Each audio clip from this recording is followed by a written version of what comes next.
world dawned gray and brittle. A rime of frost lay on the ironwood and the black spruce, and on the barrel of the rifle he held. He lay prone in the frozen litter of the forest floor, 200 yards from the game trail, and he did not feel the cold. The man named Frank watched the world through the glass of a loopholed scope mounted on the scarred walnut stock of a Remington rifle. He watched the alpha male of the wolf pack step from the shadows, a great gray beast, its breath pluming in the sub-zero air. He knew this wolf. He had known it and its pack for 3 weeks.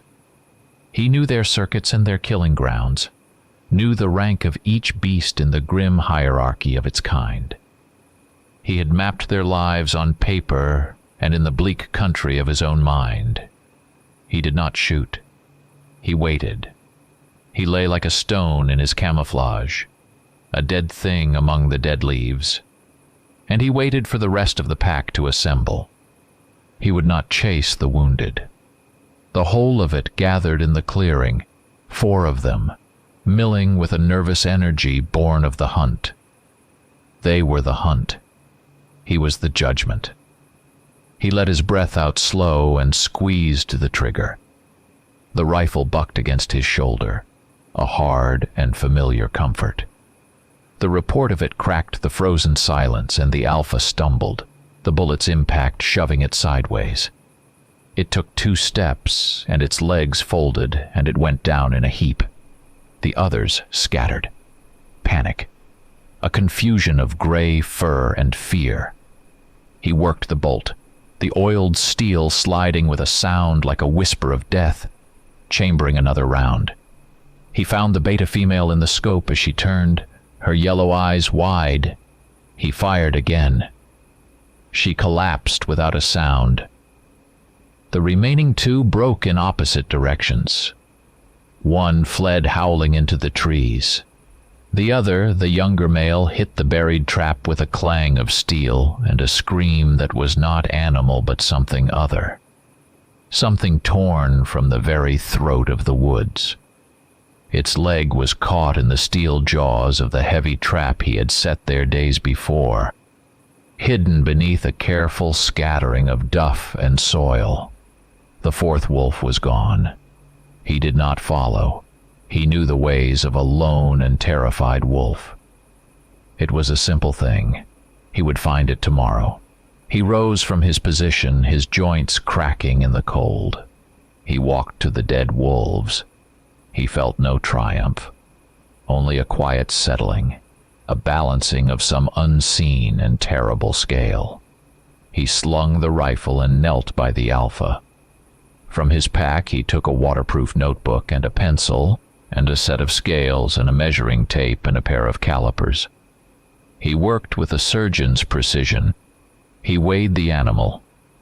He measured its length from nose to tail, its height at the shoulder. He pried open its jaws and noted the condition of the teeth, the wear on the canines. He made notes of old scars on its pelt. This was not vengeance. This was a science. This was a dissection of his own grief. He took out his knife and opened the stomach cavities of the 2 dead wolves, examining the contents, the half-digested remains of a snowshoe hare. He recorded it all in his neat, blocky script. He did the same for the female. Then he went to the 3rd wolf, still writhing and snarling in the trap, its leg a ruin of blood and bone. He stood over it and watched it for a long moment. Then he drew the heavy pistol from his hip and fired a single shot into its head. The screaming stopped. There was only the wind in the trees. He followed his own tracks back to the cabin. It was a small, mean structure of logs and chinking set deep in the woods, miles from any paved road. Inside it was spare and it was clean. A cot, a wood stove, a workbench for reloading his own cartridges, the brass casings gleaming like gold in the lantern light, shelves of books. Wolves, Behavior, Ecology, and Conservation by L. David Meck. Field guides. Ballistic tables. On the wall hung a large United States Geological Survey topographical map of the Keweenaw Peninsula, studded with pins. Red for kills. Blue for confirmed dens. Yellow for migration routes. It was the campaign map of a long and private war, and in the center of this cold, methodical world, one single object of sentiment. A framed photograph on the small table next to his cot. Frank, 10 years younger, a smile on his face he could no longer remember how to make. And his son, David, a boy of 8, holding up a stringer of perch, his face alight with a pride that could break a man's heart. Frank did not look at the photograph. He did not have to. He felt it there like a constant, low-grade fever.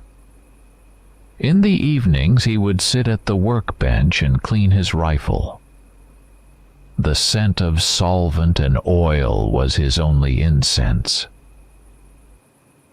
The rhythmic pass of the cleaning rod down the bore was his only prayer.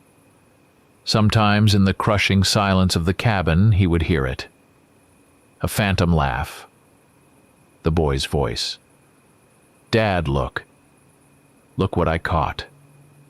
He would pour a measure of cheap whiskey into a tin cup and drink it down, and the memory would recede. Sleep brought no peace.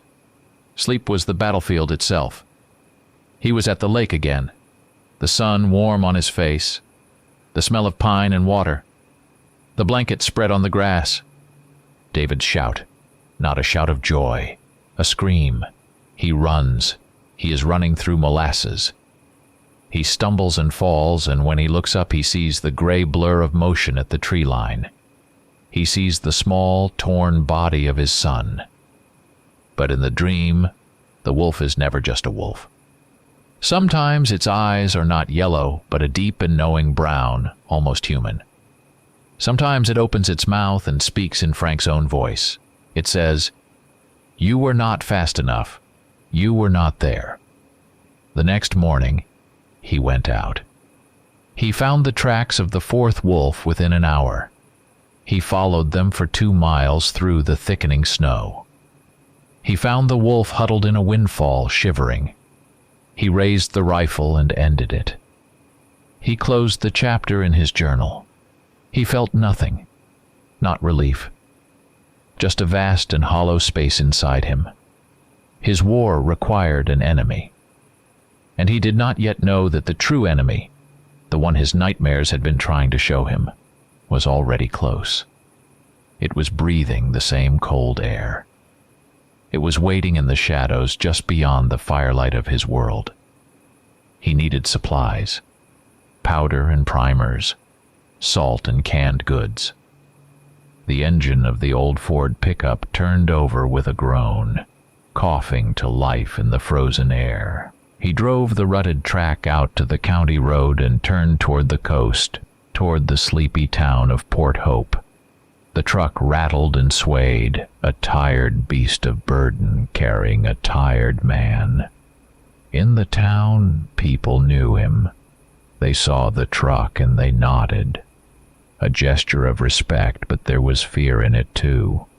They looked at him and they saw the man who had declared war on the woods, who had gone into the wild heart of the Upper Peninsula and had not been consumed by it, but had become a part of its unforgiving nature. He was a local legend, a shade in his own right. He parked in front of the general store and went inside. The bell over the door tinkled a cheerful lying sound. He moved through the narrow aisles, gathering what he needed without a word. Tins of beans, a sack of flour, a brick of salt for curing, boxes of cartridges for his Remington. The woman behind the counter, a plump woman with kind eyes, tried to make conversation. "Heard the shooting up your way last week, Frank. Sounds like you're thinning them out." He nodded. "A few," he said. His voice was rough from disuse. He felt like a wolf in a sheep pen here. The smells of civilization, of soap and floor polish and people, were strange and cloying. He paid in cash and carried the boxes out to his truck. A cold rain began to fall, turning the dirt of the street to a slick brown mud. He did not want to drive back in the downpour. He saw the neon sign of the Rusty Anchor Tavern flicker against the gray sky. He went in and sat in the darkest corner of the bar, a place where a man could be alone in a room full of people. He ordered a whiskey and sat with it, the glass cold in his hand. At a table nearby, a group of loggers sat with a farmer, an old man named Henderson. Their voices were low and urgent, and they were not talking about the weather or the price of lumber. They were talking about the phantom. He heard the name, and it snagged his attention. It was a name whispered in the woods for a year now, a piece of local folklore he had always dismissed as drunken talk, campfire stories to scare tourists. But the men at the table were not tourists. They were men who lived and died by the seasons, who knew the woods as well as he did. And their faces were pale with a fear that was not born of whiskey. Old man Henderson's hand trembled as he lifted his glass. "It came over the fence," he said. "A 6-foot fence. It didn't climb it. It didn't break through. It just came over. Like it wasn't even there. Got 2 of my heifers. Didn't eat. Just tore them. Ripped them to pieces like a kid with a toy." His voice was a raw whisper. No wolf does that. No bear. A logger, a big man with a beard full of sawdust, nodded in agreement. "We found tracks up on the ridge last month. Bigger than any wolf. But they were wrong. The gait was wrong." He looked at the others. It was like a wolf trying to walk on 2 legs. The door opened, and Sheriff Brody came in, shaking the rain from his coat. He was a big man, gone to seed, his face weary with the small-town troubles he was meant to solve. He saw Frank in the corner and gave a tired nod. He heard the talk from the logger's table, and he walked over. "Now, boys," he said, his voice trying for a calm it did not possess. "We've been over this. The Department of Natural Resources says it's a lone gray from Canada. Just a big wolf. Don't be spreading panic." But Frank saw the lie in the sheriff's eyes. He saw the deep uncertainty there. Brody's gaze met his across the dim and smoky room. It was a silent conversation. Brody knew the official story was a load of nonsense, and Frank knew that Brody knew. The 2 men were keepers of different kinds of order. One of laws and fences, the other of blood and spoor. And they both knew that something had broken loose that did not fit in either of their worlds. Frank listened with the cold skepticism of a man who dealt only in the measurable and the real. He dismissed it as mass hysteria. A cougar driven down from the north was the only logical explanation. But the old man's word stuck in him like a burr. It came over the fence. He could picture it. He knew the physics of an animal's leap. He knew the limits of bone and sinew. And what the old man described was not possible. It was wrong. It was a violation. The rain let up. Frank finished his whiskey and stood to leave. He walked out of the bar and back into the clean, cold air. He was glad to be leaving the town, glad to be returning to the silence of his cabin. But as he drove the dark road back into the woods, the silence felt different. It was no longer empty. It was filled with a whisper. The story of the phantom of the upper lake had followed him home. It had planted itself in the back of his mind like a black seed, and he knew with a certainty that chilled him more than the falling night that it was beginning to take root. The call came a few nights later, A crackle of static from the old radio telephone on the wall, the only link between his world and theirs. He picked up the receiver. Frank. It was Brody. The sheriff's voice was tight, stripped of all official bluster. "I need you, Frank. Unofficial. We got a body down at the old pier. Looks like an animal attack, but just get down here." Frank said nothing. He put the receiver back in its cradle.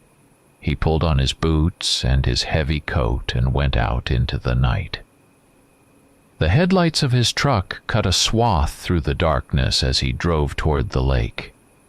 He saw the flashing blue and red lights from a mile away, a garish and alien pulse against the blackness of the trees and water. The area was cordoned off with yellow tape. Brody met him at the edge of the scene, his face pale in the harsh glare of the portable floodlights.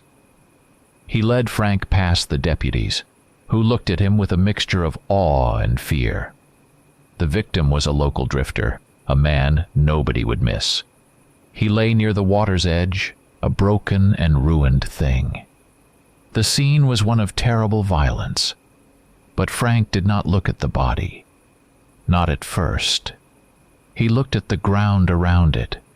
He looked for the story that the police would never read. He knelt in the cold mud, his eyes scanning the earth like a scholar reading a sacred text. He was a professional in the art of violent death. He saw the signs of a struggle, deep gouges in the dirt. A sapling snapped at its base. He moved closer to the body, ignoring the smell of blood and viscera. He studied the wounds. They were not the clean, efficient bites of a predator killing for food. They were savage, rending, an explosion of fury. And then a coldness that had nothing to do with the night air seeped into his bones. He knew these wounds.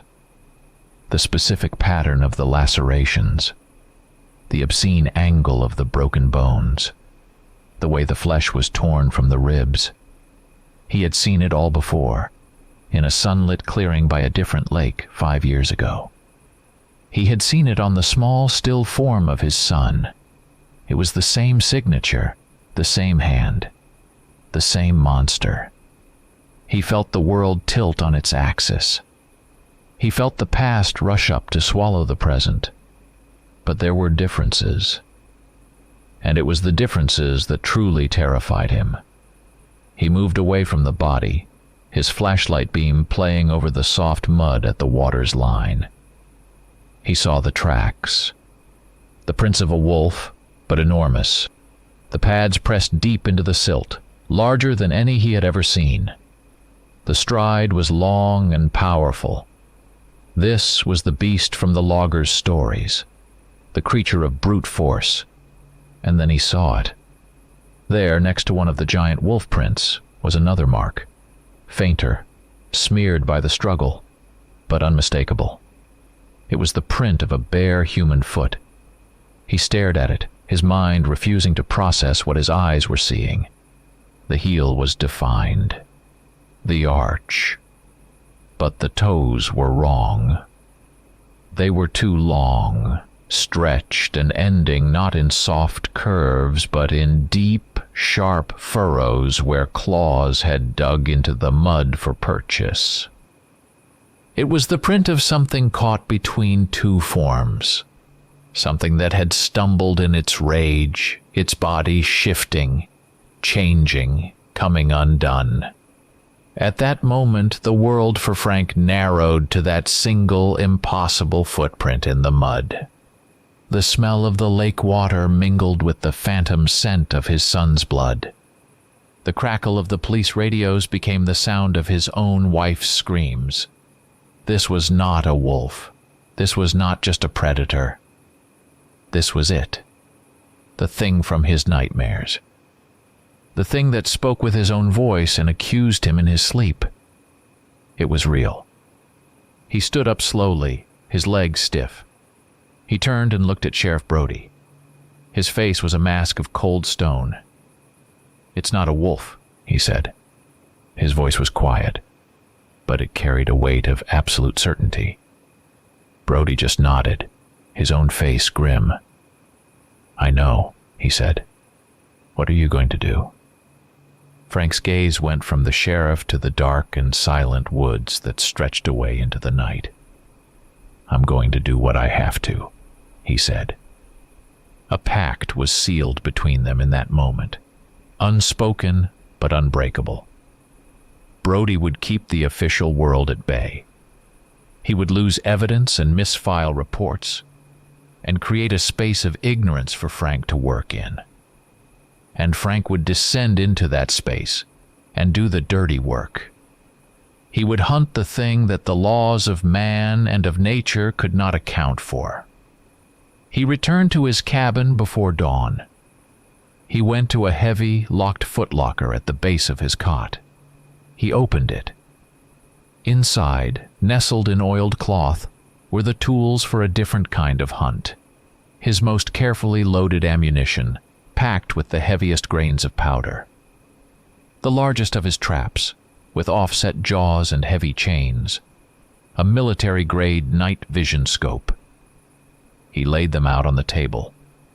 The apathy was gone from his face. The dullness was gone from his eyes. In their place was a cold and terrible light. The hunting of wolves had been a ritual to appease his grief. This was an exorcism. He was not hunting an animal. He was hunting the physical manifestation of his own pain. He would put it in the ground, or it would put him there. There was no other way. He began the operation with the cold methodology of a general preparing for a long campaign. He deployed a dozen trail cameras throughout the sector, placing them on what he calculated to be the creature's most likely paths of travel. He did not use standard flash units. He used silent infrared emitters, tethered to the cameras with tripwires thin as spider silk. He would not spook his quarry. He would only observe. The first week yielded nothing. The memory cards were blank, filled only with images of the wind moving through the trees. But he found its sign.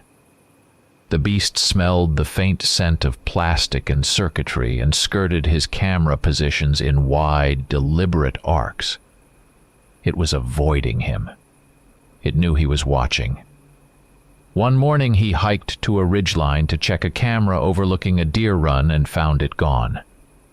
The tree it had been strapped to was scarred with deep gouges. He found the camera 20 yards away, smashed into pieces, the plastic housing crushed by a great weight. It was not random vandalism. It was a deliberate act. It was a message. He changed tactics. He would force the creature to him. He concocted a complex lure, a foul mixture of coyote urine and the castor glands of a beaver, creating a scent of territorial intrusion that no dominant predator could ignore. He dragged the carcass of a road-killed doe into a small clearing and waited. He concealed himself in a thicket of spruce 150 yards downwind, the rifle resting on his pack. Night fell, and the woods came alive with sounds. The temperature dropped. Hours passed. Then he heard it. A heavy tread in the undergrowth. The snap of a twig. A low, guttural breathing that was not a bear and not a wolf. It was close. He could feel its presence. A weight in the air. He raised the rifle, his eye to the night vision scope. The world turned a sickly, luminous green. He saw nothing. The sound stopped. He could hear it out there, just beyond the edge of the clearing, hidden by the trees. It stood there for what felt like an eternity, a silent, unseen presence in the darkness. And then, with a soft rustle of leaves, it was gone. It had not taken the bait. It had circled, assessed, and withdrawn. It knew he was there. It was hunting him as much as he was hunting it. Finally, one of his most remote cameras, one he had almost forgotten, paid off. The image was triggered in the deep of the night, grainy from the low light, blurred by motion. But it was enough. He saw a shape moving through a stand of young birch trees. A great gray wolf-like form, but the proportions were monstrously wrong. The forelegs were too long, the shoulders too broad and heavily muscled like a man's. The spine was bent at an unnatural angle, a hideous curvature that should have crippled any normal canine. It looked like a thing of nightmare, a hellish chimera of man and wolf caught in the profane act of becoming. The picture was a glimpse into madness. The creature began to play with him.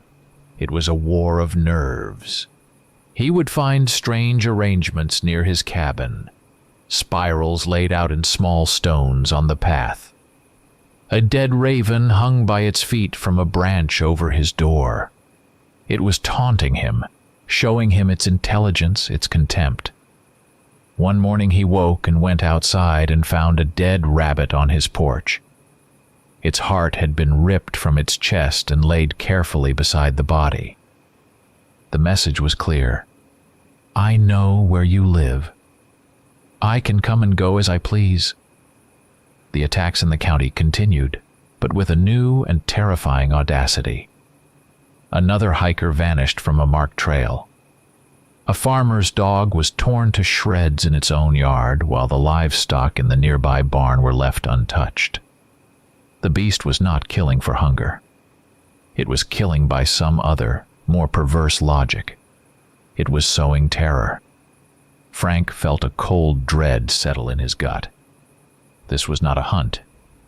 It was a duel. He was locked in a struggle with a mind that was as keen as his own, but yoked to the instincts of a demon. He realized his methods were useless. Tracking, baiting, trapping, these were the tools for hunting animals.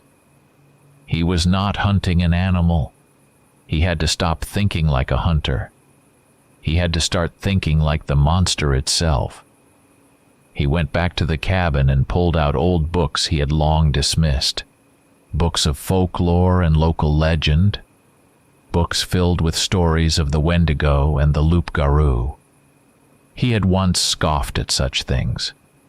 Now he read them under the lantern light, searching not for the patterns of an animal, but for the logic of a curse. He tried to impose order on the chaos. He made a calendar of the attacks, looking for a connection to the phases of the moon, to the old legends of the werewolf.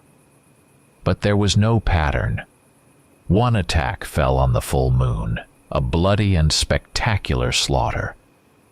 The next came during the black of the new moon, a silent, ghostly intrusion. A third happened in the middle of a bright, cold afternoon, during a sudden squall of snow. The thing was not bound by the cycles of the heavens. It was bound by something else, a thing internal and unpredictable. It shattered the folklore and left him with only the hard, confusing evidence on the ground.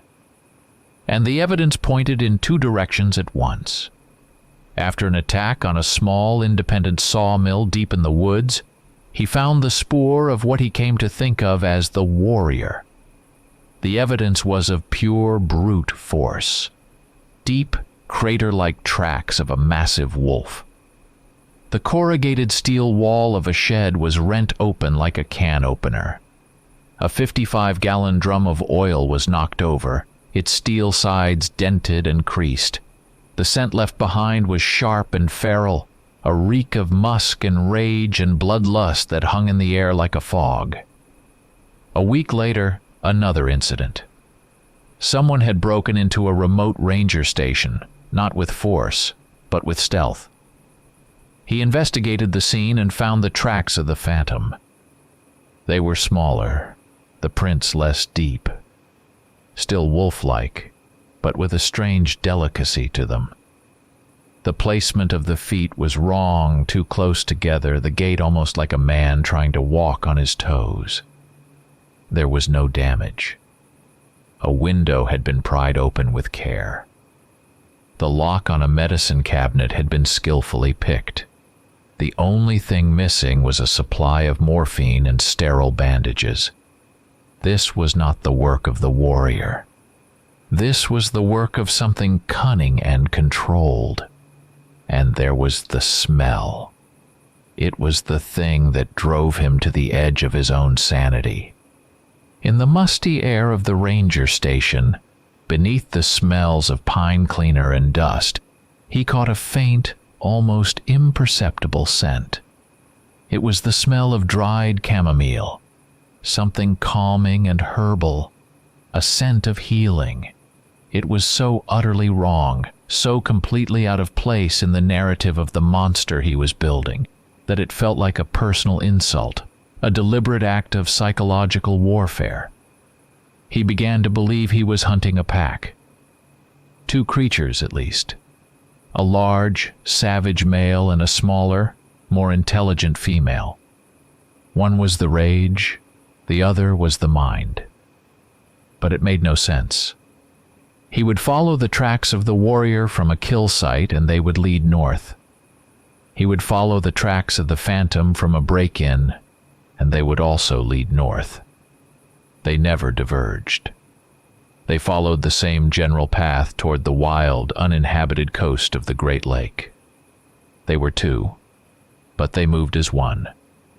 The pages of his journal grew crowded with his frantic thoughts. The handwriting, once so neat, became a scrawl. He wrestled with conflicting theories. Was he hunting two separate subjects?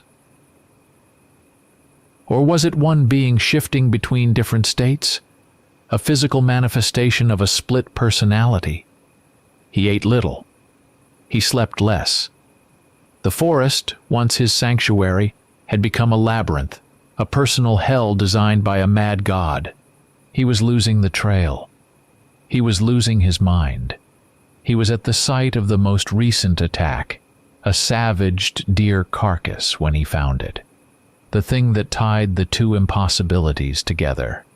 The tracks of the warrior were everywhere, the ground torn up in its frenzy. Caught on a splintered branch near the kill was a tuft of coarse, gray wolf fur. And tangled in that same tuft of fur, caught on the same splinter of wood, was a single long strand of dark human hair. The two threads, one animal, one human, entwined. It was a violation of all known laws. It was a piece of evidence that could not exist.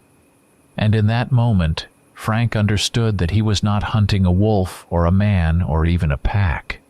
He was hunting a contradiction, a thing that was tearing itself apart. And he knew with a sudden chilling clarity that to find it, he would have to follow it into its own schism. The sky turned the color of lead, and the world disappeared. The blizzard came down from Canada without warning, a wall of white that swallowed the forest whole. Frank was miles from his cabin, tracking a set of prints north when it hit. He was forced to take shelter in an old, abandoned trapper's lean-to, a crumbling ruin of logs half buried in a snowdrift. The wind shrieked through the gaps in the chinking, a high, thin sound like a soul in torment. He was trapped. For 3 days the storm raged. He had a handful of jerky and a half canteen of water. The cold was a physical presence, a thing that seeped through his clothes and into his bones. The world shrank to the four walls of the tiny hut. Time lost its meaning. The wind howled and the snow piled up, and the line between the world outside and the world inside his head began to blur. From exhaustion and cold and a lack of food, a fever took hold of him. He lay on the dirt floor, wrapped in his coat, and the shadows in the corners of the hut began to move. They coalesced and took the shape of a great gray wolf, its yellow eyes burning in the gloom. The ghosts came with the fever. In the relentless moan of the wind, he heard the voice of his son. "Papa, I'm cold." He would sit up, his eyes wide, and stare into the darkness. "Papa, why didn't you help me? Why weren't you fast enough?" He began to speak to the ghost, his voice a hoarse croak in the confines of the hut. "I'm sorry," he would say. "I'm so sorry, David. I'll get it. I promise you this time I'll get the monster." In the depths of his delirium, the distinction between the wolf that killed his son and the creature he now hunted dissolved. They became one and the same, a singular entity of malice that had haunted his life for 5 years. At the height of the storm, he dragged himself to the small, frosted-over opening that served as a window. He scraped a patch of ice away with his fingernail and looked out into the swirling chaos, and he saw it. Standing at the edge of the clearing, a tall, dark silhouette against the driving snow. The phantom. It was not moving. It was simply standing there, watching the hut, watching him. A surge of adrenaline cut through his fever. He scrambled for the rifle, his hands numb and clumsy. He fumbled with the bolt, his fingers shaking. By the time he got the rifle to his shoulder and looked again, it was gone. The clearing was empty. There was only the snow. He didn't know if it was real or a projection of his own tormented mind. The uncertainty was worse than the vision itself. He slid to the floor, the rifle heavy in his lap. And for the first time since his son's death, he broke. The cold iron of his will, the thing that had sustained him, that had driven him, simply shattered. He sat in the darkness and the cold, his head in his hands, and a dry, racking sob escaped his throat. He was not a great hunter. He was not an instrument of vengeance. He was a broken man in a broken shack, talking to ghosts while the world tried to freeze him to death. He was old and he was alone and he was lost.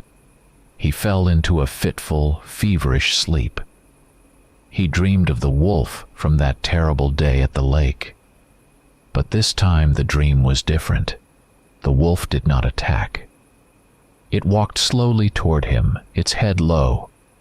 It came and laid its great head on his lap. He looked down into its eyes, and what he saw there was not the cold fire of a predator, but an ocean of unbearable, inconsolable pain. It was a mirror of his own. He woke with a start. The wind had died down. A pale, gray light filtered through the window. The fever had broken. He felt weak, hollowed out, but the delirium was gone. And something inside him had shifted. The sharp, clean edge of his hatred had been dulled. The need for revenge was still there, but it was now overlaid with something else. A desperate, almost scientific need to understand. To know the nature of the thing that could hold such agony in its heart. He pushed himself to his feet and stumbled out of the hut. The world was new and white and silent. And there in the fresh snow were the tracks. The huge, deep prints of a wolf. It had been there. It had been watching him. It was not a hallucination. The tracks led away from the hut, heading north. Always north. Toward the cold, unforgiving shore of the Great Lake. Desperation makes even the cleverest beast careless. The attack came at a small, shuttered-for-the-winter boat rental station on the shore of Lake Superior.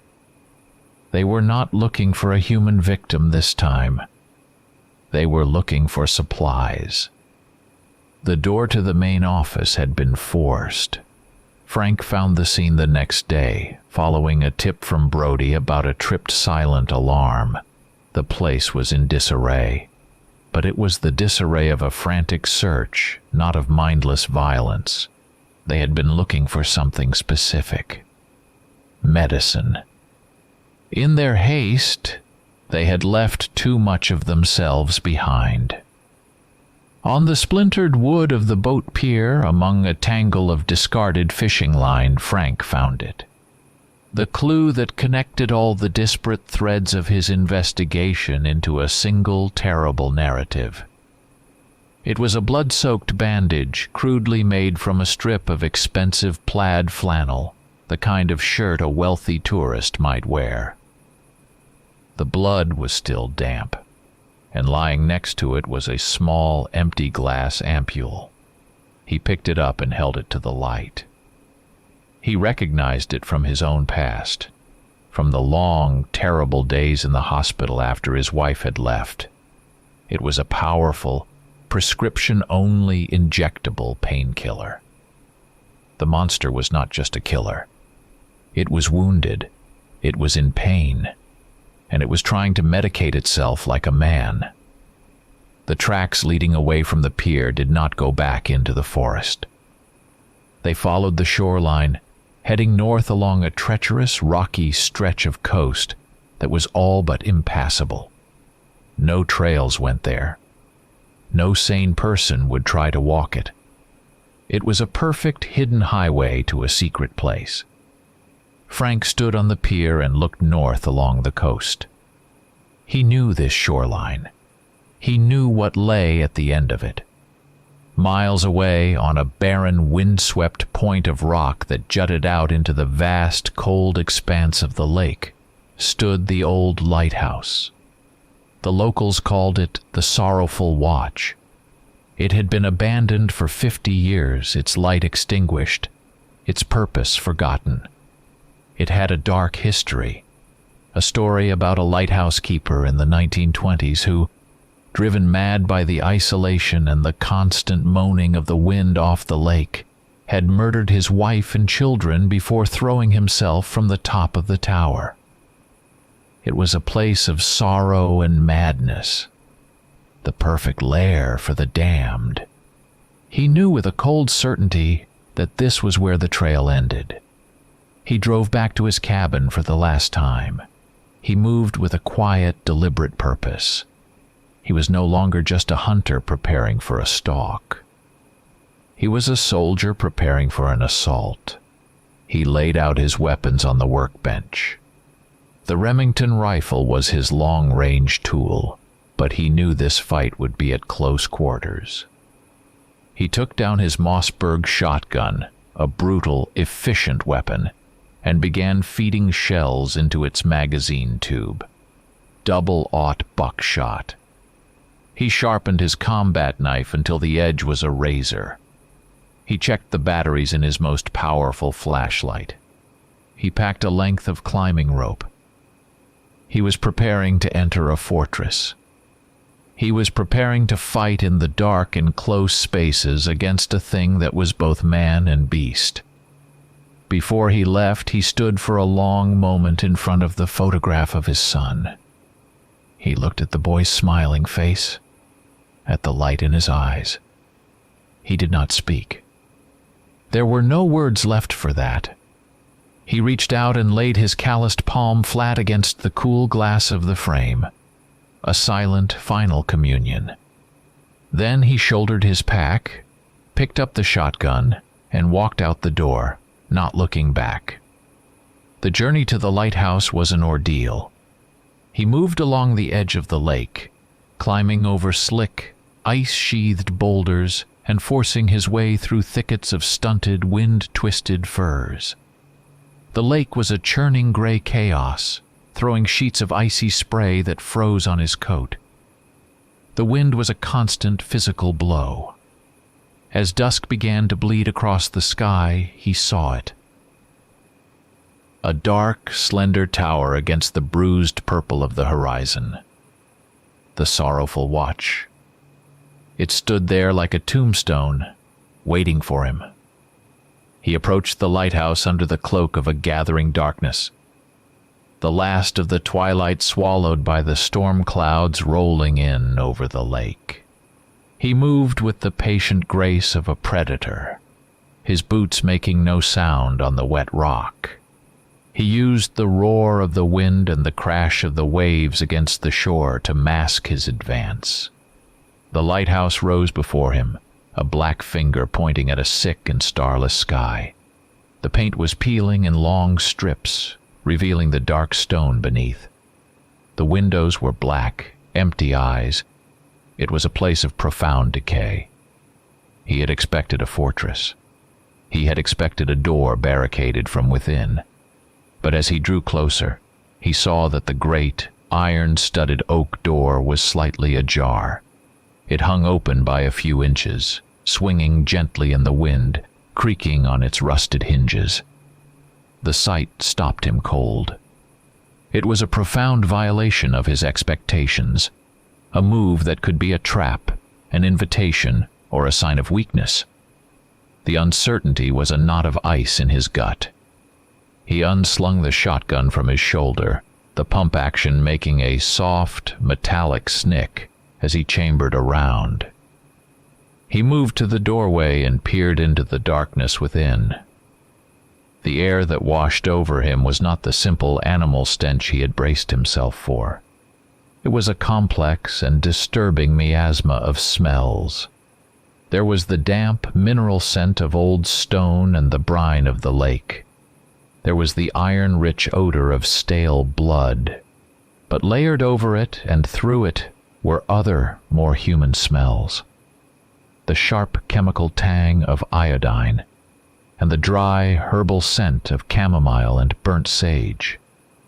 From the floors above, carried down the spiraling shaft of the tower, he heard a sound. It was not the snarl of a beast. It was a low, pained moan. And then another sound, a soft feminine whisper, the words indistinct, a murmur of comfort and reassurance. Frank slipped through the doorway, a shadow detaching itself from the greater shadows of the night. He was inside. The circular room at the base of the tower was empty, save for piles of debris and the great spiraling cast-iron staircase that wound its way up into the darkness. He placed a boot on the first step. The iron rang with a low, mournful tone that seemed to echo all the way to the top. He began to climb.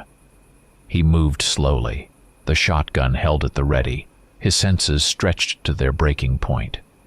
He expected an attack from every landing, from every shadow. Halfway up, a faint light began to filter down from above, a warm, flickering glow. As he climbed higher, he began to see things that did not fit his narrative of the monster. Stacked against the wall on a landing was a small pile of books. He glanced at the titles. A college textbook on human anatomy, a well-worn copy of Gray's Biology, another on genetic disorders. On the next landing, a small cache of supplies, canned food neatly stacked, a water filter, a first aid kit, its contents depleted. On the wall, someone had tacked up an old mariner's chart of the night sky. This was not a den. It was not a lair. It was a desperate last-ditch refuge. He reached the top of the stairs, which opened onto the keeper's living quarters. The light spilled from the open doorway of the main room. He crept forward until he could see the far wall, illuminated by the unsteady glow of a kerosene lamp. On the wall, two shadows danced and writhed. One was huge and misshapen, the silhouette hunched and broken, its form vaguely bestial. The other was slender, feminine, its shadow leaning over the first, one hand outstretched in a caress. Frank's heart hammered against his ribs. The whole of his life, the 5 years of cold rage, the long hunt, the ghosts, and the grief, had all converged on this single point in time and space. He raised the shotgun, his cheek pressed against the cold stock, his finger resting on the trigger. He was ready to face his nightmare. He took a deep breath and prepared to step into the light. He thought he knew what he would find. He was wrong.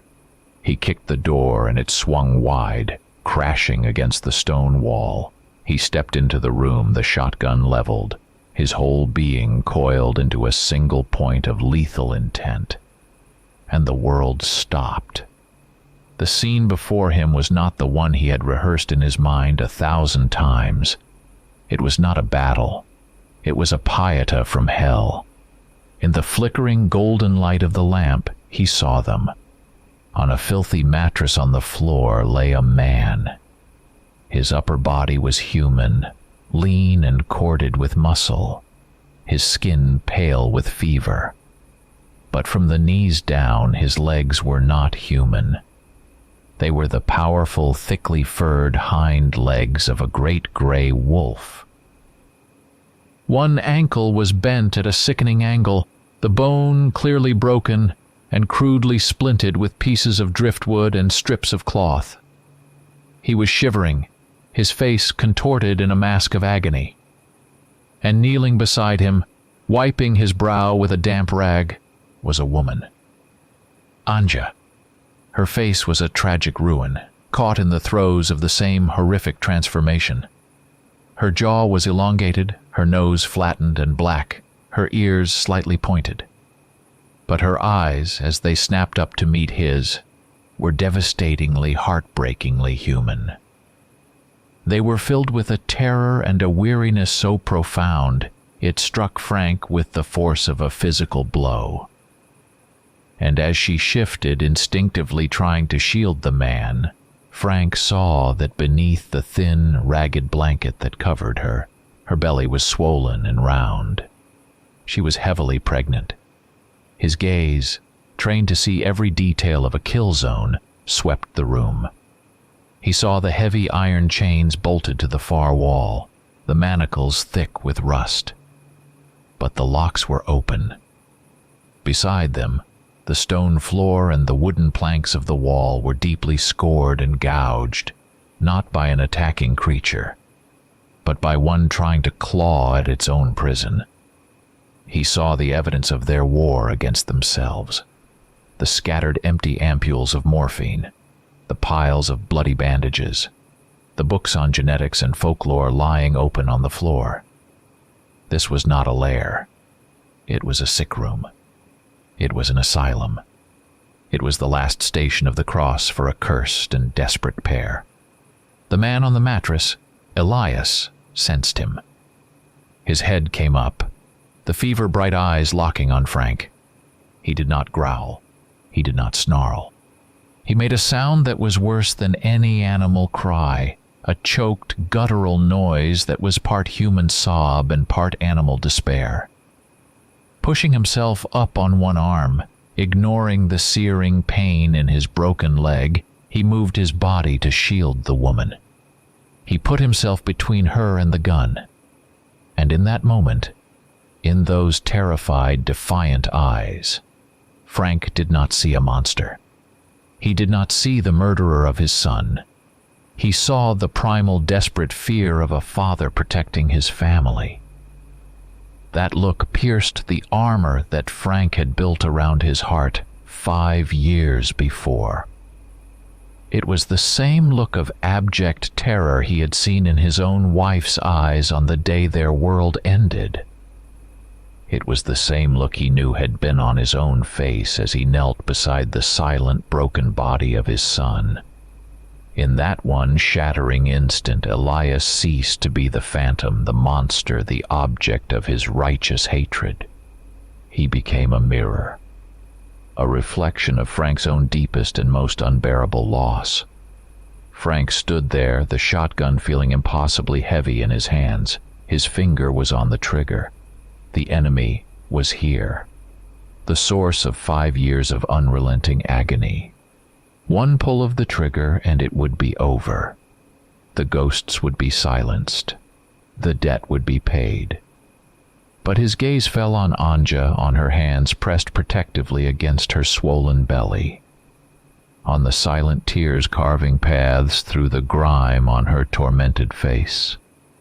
He looked at Elias, poised to die for her and for the child she carried. The carefully constructed fortress of his hate, built brick by brick over 5 long years, crumbled to dust. The scream of his son in his memory warred with the quiet, terrified sob of the woman before him.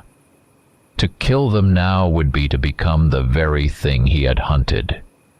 A mindless, merciless beast that preyed on the helpless.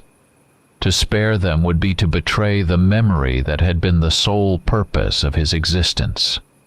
The seconds stretched, thick and heavy as blood. In the profound silence of the lighthouse, broken only by the wind and the woman's quiet weeping, Frank confronted the ruins of his own life and had to make a choice. He lowered the shotgun. The movement was slow, deliberate, each inch a surrender. The barrel dipped until it pointed at the stone floor. In the silent room, the gesture was a thunderclap. It was an answer. On the mattress, the terror in Elias's eyes gave way to a disbelieving, exhausted astonishment. Anja stopped weeping, her breath catching in her throat as she stared at the man with the gun who was not going to kill them. Frank did not speak. There were no words for this. Any word he might say would be a lie or an obscenity in the face of their shared and separate griefs. He simply took one step back, then another. He turned and walked out of the room. His heavy boots on the iron staircase were a hollow, receding toll. He descended into the darkness and left them alone in their small circle of lamplight, with their pain and their curse, and their impossible, burgeoning hope. He walked back to the cabin through the wind and the dark. When he arrived, he sat at the workbench and looked at the tools of his old life. The Remington rifle, the reloading press. The maps on the wall studded with the red pins of his victories. They were artifacts from another man's existence. They were meaningless.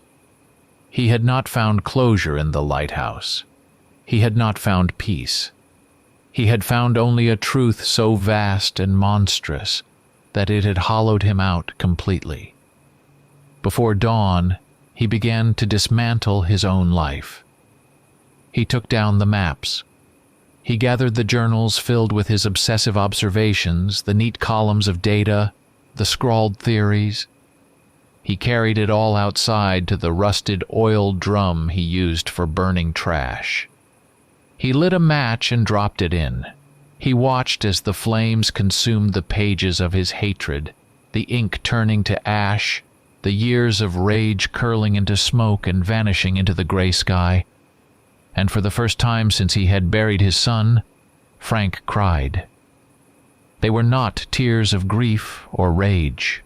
They were the tears of a profound and soul-deep exhaustion.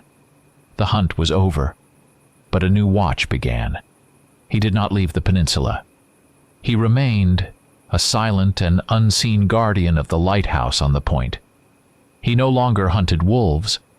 He began to hunt men. He saw a pair of hikers making their way along the shore toward the sorrowful watch. He intercepted them miles away, emerging from the trees like a spirit of the woods. He told them of a rock slide up ahead, of a dangerous and unstable cliff face. He was calm, authoritative, his knowledge of the land absolute. They believed him. They turned back. Another time he found the snares and traps of another hunter laid out in the woods that bordered the path to the point. He spent a night moving silently through the forest, finding each wire and each steel jaw, disabling them, rendering the entire territory a dead zone for traps. He became the keeper of their solitude. Months passed. The first snows of a new winter had begun to fall, dusting the black trees with white. One cold afternoon, Frank was in his usual position on a high ridge a mile away, watching the lighthouse through his binoculars. He saw a thin plume of smoke rise from its chimney. They had a fire going. They were still there. They had survived. He watched for a long time.